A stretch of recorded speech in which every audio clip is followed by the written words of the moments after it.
ಅರ್ಧರಾತ್ರಿ 12 ಗಂಟೆ ದಾಟಿತ್ತು. ಆಸ್ಪತ್ರೆಯ ಉದ್ದನೆಯ ಕಾರಿಡಾರ್ನಲ್ಲಿ ಕೇಳಿಸುತ್ತಿದ್ದದ್ದು ಮಾನಿಟರ್ನ ಬೀಪ್ ಶಬ್ದ, ಮಳೆಯ ಹನಿಗಳ ಸದ್ದು ಮತ್ತು ಯಾರಿಗೂ ಅರ್ಥವಾಗದ ಒಂದು ವಿಚಿತ್ರ ಮೌನ ಮಾತ್ರ. ಆ ರಾತ್ರಿ ನಡೆದ ಒಂದು ಘಟನೆ ಆಸ್ಪತ್ರೆಯ ಇತಿಹಾಸವನ್ನೇ ಬದಲಿಸಿತು. ಆದರೆ ಅದಕ್ಕಿಂತ ದೊಡ್ಡ ಸತ್ಯ ಹಲವು ವರ್ಷಗಳಿಂದ ಬೀಗ ಹಾಕಿದಂತೆ ಮೌನವಾಗಿ ಅಡಗಿಕೊಂಡಿತ್ತು. ಮೈಸೂರಿನ ಹೊರವಲಯದಲ್ಲಿದ್ದ ಖಾಸಗಿ ಆಸ್ಪತ್ರೆಯಲ್ಲಿ ಹೊಸದಾಗಿ ರಾತ್ರಿ ಪಾಳಿಗೆ ಸೇರಿದ ನರ್ಸ್ ಅನಘಾ ತನ್ನ ಕೆಲಸವನ್ನು ಅತ್ಯಂತ ಪ್ರಾಮಾಣಿಕವಾಗಿ ಮಾಡುತ್ತಿದ್ದಳು. ಬಡ ಕುಟುಂಬದಿಂದ ಬಂದಿದ್ದ ಅವಳಿಗೆ ಆಸ್ಪತ್ರೆಯ ಕೆಲಸ ಕೇವಲ ಉದ್ಯೋಗವಾಗಿರಲಿಲ್ಲ, ಅದು ತನ್ನ ತಂದೆಯ ಕನಸನ್ನು ನನಸಾಗಿಸುವ ದಾರಿಯಾಗಿತ್ತು. ಆಸ್ಪತ್ರೆಯ ಹಿರಿಯ ವೈದ್ಯ ಡಾಕ್ಟರ್ ಆದಿತ್ಯ ಎಲ್ಲರಿಗೂ ಕಠಿಣ ಸ್ವಭಾವದ ವ್ಯಕ್ತಿ ಎಂಬ ಹೆಸರಿದ್ದರು. ರೋಗಿಗಳ ವಿಚಾರದಲ್ಲಿ ಯಾವತ್ತೂ ರಾಜಿ ಮಾಡಿಕೊಳ್ಳದ ವೈದ್ಯನಾಗಿದ್ದ. ಸಿಬ್ಬಂದಿ ಅವನನ್ನು ಗೌರವಿಸುತ್ತಿದ್ದರು, ಆದರೆ ಅವನೊಂದಿಗೆ ಹೆಚ್ಚು ಮಾತನಾಡಲು ಹೆದರುತ್ತಿದ್ದರು. ಅನಘಾಳ ಮೊದಲ ರಾತ್ರಿ ಪಾಳಿ ಆರಂಭವಾದ ಕೆಲವೇ ಗಂಟೆಗಳಲ್ಲಿ ತುರ್ತು ವಿಭಾಗಕ್ಕೆ ಗಂಭೀರ ಅಪಘಾತದಲ್ಲಿ ಗಾಯಗೊಂಡಿದ್ದ ಯುವಕನನ್ನು ದಾಖಲಿಸಲಾಯಿತು. ಎಲ್ಲರೂ ಚಿಕಿತ್ಸೆಯಲ್ಲಿ ನಿರತರಾಗಿದ್ದಾಗ ಆಸ್ಪತ್ರೆಯ ವಿದ್ಯುತ್ ಕೆಲವು ಕ್ಷಣಗಳ ಕಾಲ ಕಡಿತವಾಯಿತು. ತಕ್ಷಣ ಜನರೇಟರ್ ಚಾಲನೆಯಾದರೂ ಆ ಕೆಲವು ಕ್ಷಣಗಳಲ್ಲಿ ಐಸಿಯುನ ಒಂದು ಕ್ಯಾಮೆರಾ ಮಾತ್ರ ಸ್ಥಗಿತಗೊಂಡಿತ್ತು.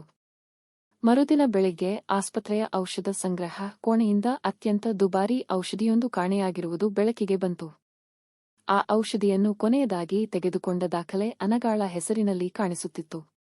ಆಸ್ಪತ್ರೆಯ ಆಡಳಿತ ಅನುಮಾನದಿಂದ ಅವಳತ್ತ ನೋಡತೊಡಗಿತು. ತನ್ನಿಂದ ಯಾವುದೇ ತಪ್ಪಾಗಿಲ್ಲ ಎಂಬ ನಂಬಿಕೆ ಅವಳಿಗಿದ್ದರೂ ಸಾಕ್ಷಿಗಳು ಅವಳ ವಿರುದ್ಧವೇ ಕಾಣಿಸುತ್ತಿದ್ದವು.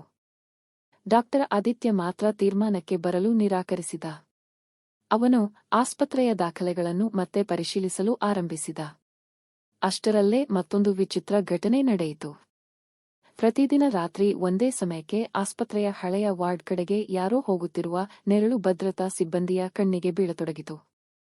ಆ ವಾರ್ಡ್ ಹಲವು ವರ್ಷಗಳಿಂದ ಮುಚ್ಚಲ್ಪಟ್ಟಿತ್ತು.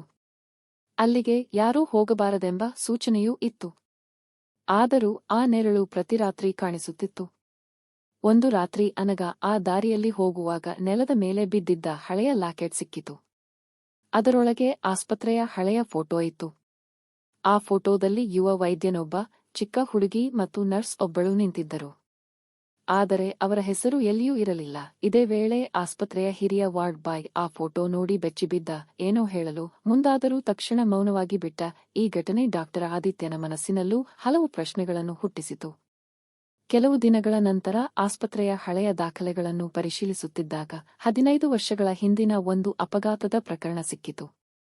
ಆಗ ಆಸ್ಪತ್ರೆಯಲ್ಲಿ ಬೆಂಕಿ ಕಾಣಿಸಿಕೊಂಡು ಕೆಲ ದಾಖಲೆಗಳು ನಾಶವಾಗಿದ್ದವು. ಆ ಘಟನೆಯಲ್ಲಿ ಒಬ್ಬ ನರ್ಸ್ ಕಾಣೆಯಾಗಿದ್ದಳು ಎಂದು ಮಾತ್ರ ದಾಖಲೆಯಾಗಿತ್ತು. ಆದರೆ ಅವಳ ಬಗ್ಗೆ ನಂತರ ಯಾವುದೇ ಮಾಹಿತಿ ಇರಲಿಲ್ಲ. ಇದೇ ಸಮಯದಲ್ಲಿ ಅನಘಾಳಿಗೆ ತನ್ನ ತಂದೆ ಸಾಯುವ ಮುನ್ನ ಕೊಟ್ಟಿದ್ದ ಹಳೆಯ ಪತ್ರ ನೆನಪಾಯಿತು. ಆ ಪತ್ರದಲ್ಲಿ ತನ್ನ ಜೀವನದ ಸತ್ಯ ಒಂದು ದಿನ ಇದೇ ಆಸ್ಪತ್ರೆಯಲ್ಲಿ ಸಿಗುತ್ತದೆ ಎಂದು ಬರೆದಿದ್ದರು. ಕುತೂಹಲದಿಂದ ಆಕೆ ಪತ್ರವನ್ನು ಮತ್ತೊಮ್ಮೆ ಓದಿದಳು. ಅಲ್ಲಿ ಆಸ್ಪತ್ರೆಯ ಹಳೆಯ ವಾರ್ಡ್ ಸಂಖ್ಯೆಯ ಉಲ್ಲೇಖವೂ ಇತ್ತು. ಒಂದು ಮಳೆರಾತ್ರಿಯಲ್ಲಿ ಅನಘಾ ಮತ್ತು ಡಾಕ್ಟರ್ ಆದಿತ್ಯ ಇಬ್ಬರೂ ಆ ವಾರ್ಡ್ಗೆ ತೆರಳಿದರು.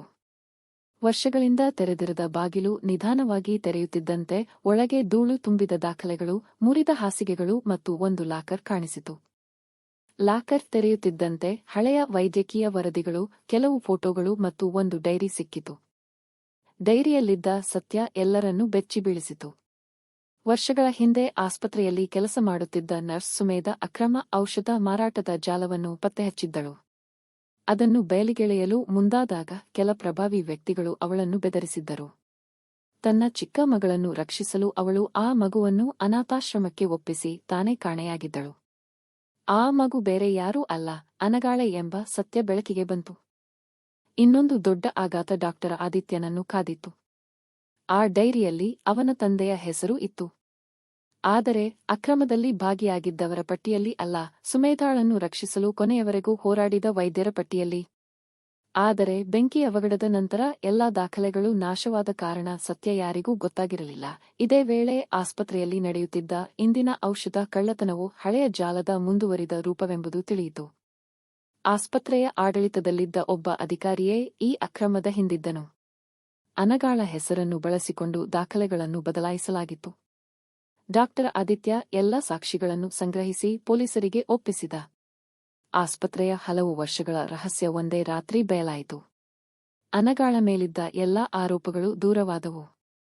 ಆದರೆ ಅವಳ ಮನಸ್ಸಿನಲ್ಲಿ ಇನ್ನೂ ಒಂದು ಖಾಲಿತನ ಉಳಿದಿತ್ತು. ತನ್ನ ತಾಯಿ ಜೀವಂತಳೆ ಎಂಬ ಪ್ರಶ್ನೆ ಮಾತ್ರ ಉತ್ತರಿಸದೆ ಉಳಿದಿತ್ತು. ಕೆಲವೇ ದಿನಗಳಲ್ಲಿ ಹತ್ತಿರದ ವೃದ್ಧಾಶ್ರಮದಿಂದ ಒಂದು ಸುದ್ದಿ ಬಂತು. ಸ್ಮರಣಶಕ್ತಿ ಕಳೆದುಕೊಂಡಿದ್ದ ವೃದ್ಧೆಯೊಬ್ಬಳು ತನ್ನ ಬಳಿ ಇದ್ದ ಅದೇ ಲಾಕೆಟ್ ನೋಡಿ ಅನಗಾಳ ಹೆಸರನ್ನು ಉಚ್ಚರಿಸಿದ್ದಳು. ಆಸ್ಪತ್ರೆಗೆ ಕರೆತಂದಾಗ ವೈದ್ಯಕೀಯ ಪರೀಕ್ಷೆಯ ನಂತರ ಆಕೆ ಸುಮೇಧಾಳೆ ಎಂಬುದು ದೃಢಪಟ್ಟಿತು. ಹಲವು ವರ್ಷಗಳ ಹಿಂದಿನ ದಾಳಿಯಲ್ಲಿ ಗಾಯಗೊಂಡು ಸ್ಮರಣೆ ಕಳೆದುಕೊಂಡಿದ್ದ ಅವಳು ಬದುಕಿದ್ದಳು. ತಾಯಿ ಮಗಳು ಮತ್ತೆ ಒಂದಾದ ಕ್ಷಣ ಆಸ್ಪತ್ರೆಯ ಸಿಬ್ಬಂದಿಯ ಕಣ್ಣಲ್ಲೂ ನೀರು ತುಂಬಿತು. ಡಾಕ್ಟರ್ ಆದಿತ್ಯ ಮೌನವಾಗಿ ಆ ದೃಶ್ಯವನ್ನು ನೋಡುತ್ತಿದ್ದ. ಅವನಿಗೆ ಆ ರಾತ್ರಿ ಅರಿವಾದ ಒಂದು ಸತ್ಯ ಎಂದರೆ ವೈದ್ಯಕೀಯ ವೃತ್ತಿ ಕೇವಲ ಜೀವ ಉಳಿಸುವ ಕೆಲಸವಲ್ಲ, ಕೆಲವೊಮ್ಮೆ ವರ್ಷಗಳ ಹಿಂದಿನ ಒಡೆದ ಸಂಬಂಧಗಳಿಗೂ ಜೀವ ತುಂಬುವ ಹೊಣೆಗಾರಿಕೆಯೂ ಆಗಿದೆ ಎಂಬುದು.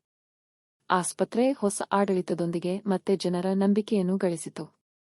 ಅನಘಾ ತನ್ನ ತಾಯಿಯೊಂದಿಗೆ ಹೊಸ ಬದುಕು ಆರಂಭಿಸಿದಳು. ಡಾಕ್ಟರ್ ಆದಿತ್ಯ ಇನ್ನಷ್ಟು ವಿನಯದಿಂದ ರೋಗಿಗಳ ಸೇವೆಗೆ ತನ್ನನ್ನು ಅರ್ಪಿಸಿಕೊಂಡ. ಆ ರಾತ್ರಿ ಆಸ್ಪತ್ರೆಯ ಮೌನ ಕಾರಿಡಾರ್ನಲ್ಲಿ ಆರಂಭವಾದ ಒಂದು ಅನುಮಾನ ಕೊನೆಗೆ ಸತ್ಯ, ನ್ಯಾಯ, ತ್ಯಾಗ ಮತ್ತು ಕುಟುಂಬದ ಪುನರ್ಮಿಲನದ ಕಥೆಯಾಗಿ ಉಳಿಯಿತು. ಬದುಕಿನಲ್ಲಿ ಕೆಲ ರಾತ್ರಿಗಳು ಕತ್ತಲೆಯನ್ನು ಮಾತ್ರ ತರುವುದು ಅಲ್ಲ, ವರ್ಷಗಳ ಕಾಲ ಮರೆಮಾಚಿದ ಸತ್ಯಕ್ಕೆ ಬೆಳಕನ್ನು ತರುತ್ತವೆ ಎಂಬ ಪಾಠವನ್ನು ಆ ಆಸ್ಪತ್ರೆಯ ಪ್ರತಿಯೊಂದು ಗೋಡೆಯೂ ಮೌನವಾಗಿ ಹೇಳುತ್ತಲೇ ಇತ್ತು. ನಿಮ್ಮ ಅಮೂಲ್ಯ ಅಭಿಪ್ರಾಯವನ್ನು ಕಾಮೆಂಟ್ನಲ್ಲಿ ಹಂಚಿಕೊಳ್ಳಿ, ಫಾಲೋ ಮಾಡಿ, ಲೈಕ್ ಮಾಡಿ, ಈ ಕಥೆಯನ್ನು ನಿಮ್ಮ ಆತ್ಮೀಯರೊಂದಿಗೆ ಶೇರ್ ಮಾಡಿ. ಇಂತಹ ಇನ್ನಷ್ಟು ಮನಮುಟ್ಟುವ ಕಥೆಗಳಿಗಾಗಿ ಕಥೆಗಳ ಮನೆ ಜೊತೆ ಸದಾ ಸಂಪರ್ಕದಲ್ಲಿರಿ. ಧನ್ಯವಾದಗಳು.